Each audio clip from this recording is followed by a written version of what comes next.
আলোকে ফরমাইতরা ইন্নামা ইয়াখশাল্লাহ মিন ইবাদিহিল উলামা। আল্লাহ পাক পরবর্তীকারে আলম রে আল্লাহর বহুত মায়ার বন্দা হলে ডরাইন, আল্লাহরে ডরাইন। কিন্তু আল্লাহ তান পাক কালামও কইতরা বিশেষভাবে আল্লাহরে ডরাইন আলিম হলে। আলিমগুলোর কথা আল্লাহ খাস করে কইতরা ইন্নামা ইয়াখশাল্লাহ মিন ইবাদিল উলামা। আমরা ওগুলো ডরাই, নমাজ পড়ি, আল্লাহ আল্লাহ করি, ওগলতা করি, কিন্তু আলিমগুলো যেভাবে ডরায়, আলিমগুলো যেভাবে আল্লাহরে চিনি আমরা ওগলে বালা করি, এটা চিনতে অসুবিধা হয়। আমি দৃষ্টান্ত স্বরূপ একটা কথা কইতাম যে আজ থেকে দীর্ঘদিন আগে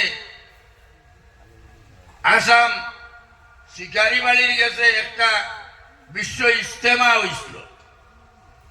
এই ইজতেমার মধ্যে শিকারি বাড়ি মসজিদ সারা আসাম নাই, বহির আসামর, বহির হিন্দুস্তানের বহুত বড় বড় মুহাক্কিক বালা বালা উলামায়ে কেরাম সমবেত হয়েছিল।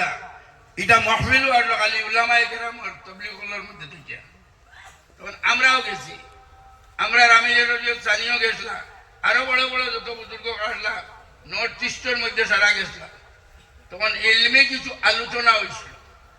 ও সারা আলোচনা হইতে তিনি উস্তাদ হিসাবে, মূল প্রশিক্ষক হিসাবে, আমরা গাইড হিসাবে আসলা এক বুজুর্গ আহমদ লাট সাহেব। আহমদ লাট সাহেব আসলা, জমাতর মানুষ আসলা, তাই আইসলা। আর বিভিন্ন আলিমকলে বিভিন্ন মাহাত কথা মাতিছেন, প্রশ্ন করছেন, উত্তর পাইছেন, তাইনও করছেন। ওটা হয়েছে আমরা বুঝাইছি যেমন তাই আলিম কিতা আর ইলিম কিতা বালা করি আগে মনে হয় সারা বুঝাইছি না আনি কিতা।